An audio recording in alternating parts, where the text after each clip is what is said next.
Assalamualaikum warahmatullahi wabarakatuh. Perkenalkan, nama saya Wabia Surya Siregar dengan NIM 20210302. Prodi S1 Farmasi Institut Teknologi dan Kesehatan Sumatera Utara. Baiklah, pada kali ini saya akan menjelaskan tentang identifikasi alkaloid.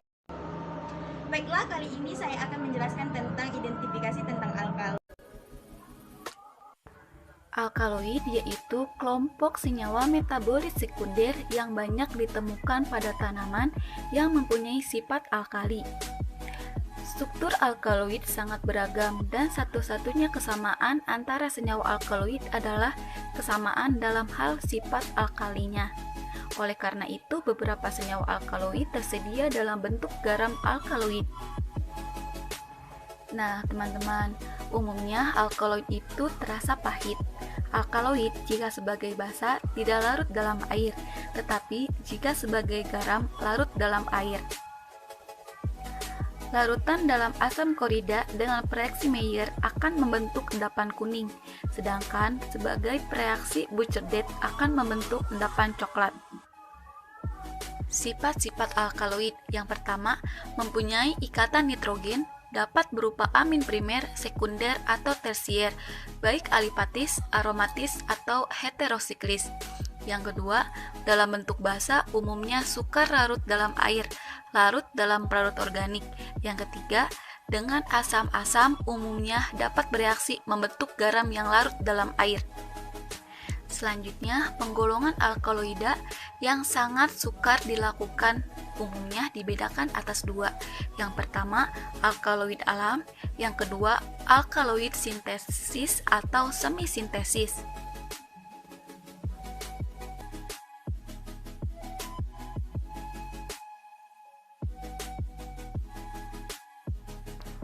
Nah, alkaloid alam ada 6. Yang pertama, alkaloid opium, yang kedua, alkaloid solanase, yang ketiga, alkaloid kina, yang keempat, alkaloid dari radix rauwolfia, yang kelima, alkaloid turunan santin, yang keenam, alkaloid dari semen strychni. Nah, untuk contohnya bisa dilihat ya teman-teman.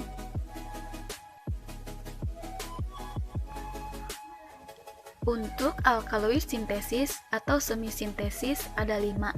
Yang pertama, turunan virazolon, yang kedua, turunan aminobenzoat, yang ketiga, turunan akridin, yang keempat, senyawa amin alipatis dengan inti aromatis, dan yang kelima, turunan pirazolidin dion. Nah, selanjutnya alkaloid berdasarkan struktur kimia yaitu ada 7. Yang pertama, turunan piridin, yang kedua, turunan tropan, yang ketiga, turunan kinolin, yang keempat, turunan isokinolin, yang kelima, turunan santin, yang keenam, turunan fenantrena, yang ketujuh, turunan virazolon. Nah, untuk pembahasannya, yang pertama turunan piridin yaitu mempunyai satu cincin karbon dan mengandung satu atom nitrogen. Contohnya nikotin dan nikotinamid. Yang kedua, turunan tropan yaitu mengandung satu atom nitrogen dengan gugus metilnya NCH3. Contohnya skopolamin, atropin, dan hiosiamin. Yang ketiga, turunan kinolin yaitu mempunyai dua cincin karbon dengan satu atom nitrogen. Contohnya kinin dan klorokin. Yang keempat, turunan isokinolin, yaitu mempunyai dua cincin karbon yang mengandung satu atom nitrogen. Contohnya papaverin dan noskapin. Yang kelima, turunan santin, yaitu memiliki satu nitrogen, tidak tersubstitusi dan dapat digunakan sebagai bahan pemula untuk mensintesis. Contohnya kofein dan teofilin. Yang keenam, turunan penantrena, yaitu senyawa hidrokarbon aromatis berbentuk polisiklik yang terdiri dari 3 gabungan cincin benzen. Contohnya morfin dan kodein. Dan untuk yang terakhir yaitu turunan pirazolon. Turunan pirazolon saat ini di piron hanya digunakan sebagai analgesik, antipiretik karena efek antiinflamasi yang lemah. Contohnya piramidon, novalgin, dan antipirin.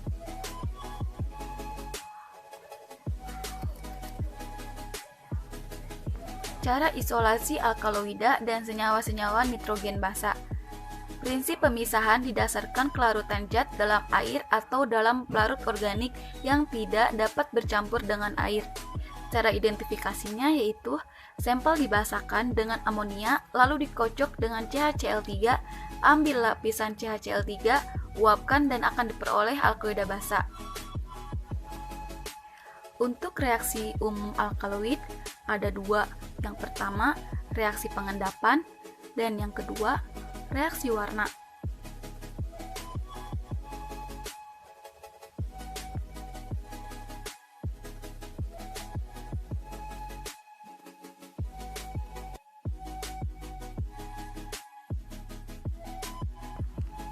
Reaksi pengendapan.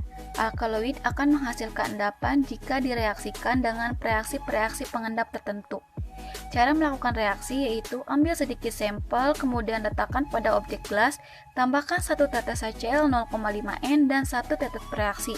Akan terbentuk endapan, diamkan beberapa waktu dan akan terbentuk kristal, kemudian amati dengan mikroskop. Reaksinya yaitu dengan 3 reaksi. Yang pertama, dengan reaksi Maillard akan terbentuk endapan putih atau kekuningan. Yang kedua, dengan reaksi Buchardat akan terbentuk endapan kuning coklat. Sedangkan dengan reaksi Degendorf akan terbentuk endapan merah jingga sampai merah coklat.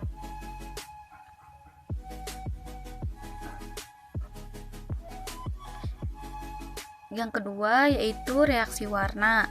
Nah, reaksi warna ini yaitu untuk menentukan alkaloid. Umumnya didasarkan pada gugus fungsional yang terdapat pada masing-masing senyawa tersebut.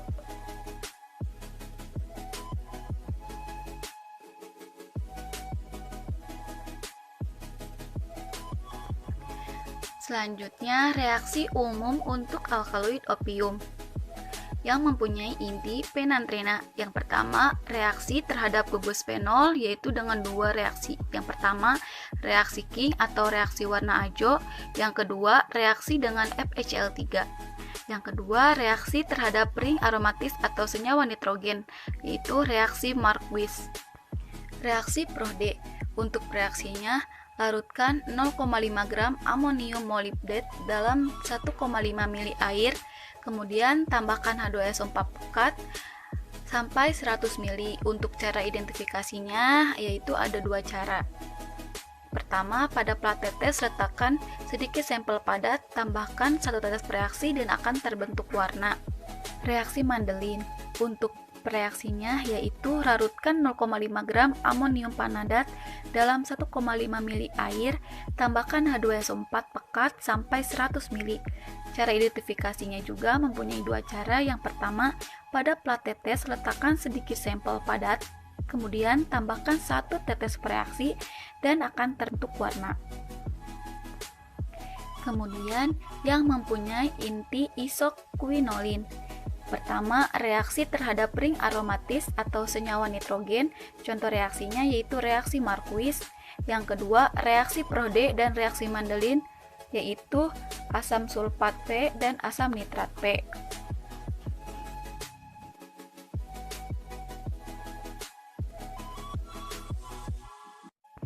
Selanjutnya, reaksi umum untuk alkaloid solanase. Reaksi Pitali-Morin. Cara identifikasinya yaitu zat pada cawan penguap ditambahkan 1 tetes NO3 pekat, dipanaskan dengan penangas air sampai kering. Pada residu ditambahkan beberapa tetes larutan KOH 3% dalam etanol, akan terbentuk warna ungu tua atau biru ungu. Untuk reaksi Wasicki yaitu cara identifikasinya zat pada cawan penguap ditambahkan beberapa tetes larutan P DAB 1% dalam H2SO4 pekat, kemudian dipanaskan di penangas air dan akan terbentuk warna ungu.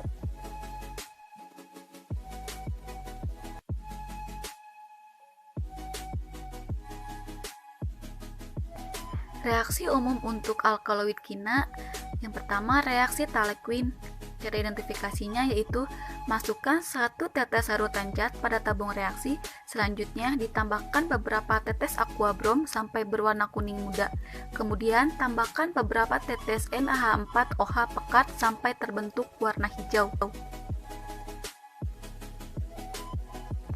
Reaksi eritosin, cara identifikasinya yaitu larutan zat dalam tabung reaksi ditambahkan beberapa tetes aquabrom sampai berwarna kuning.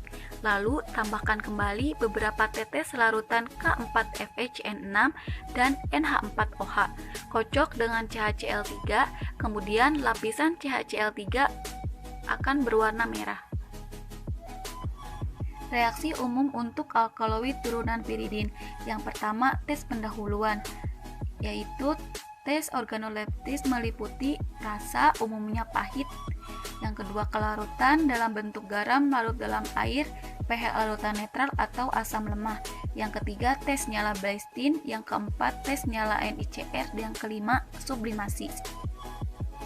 Reaksi golongan. Reaksi Ajo yaitu untuk alkaloid yang mengandung gugus hidroksi. Reaksi dengan PDAB-HCl yaitu untuk alkaloid yang mengandung gugus amin primer. Reaksi dengan FeCl3 dan aquabrom itu untuk zat yang mengandung gugus fenol. Reaksi Marquis-Prohde dan Mendelin yaitu untuk alkaloid yang mengandung ring aromatis. Reaksi dengan AgNO3.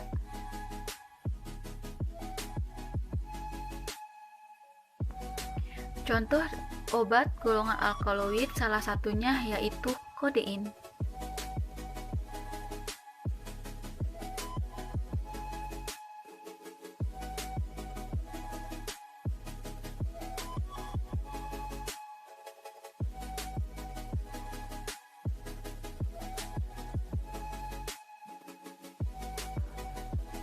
Kodein yaitu serbuk berbentuk kristal, rasa pahit, dalam bentuk garam HCl dan garam fosfat, larut di dalam air dingin dan panas, sukar larut di dalam etanol.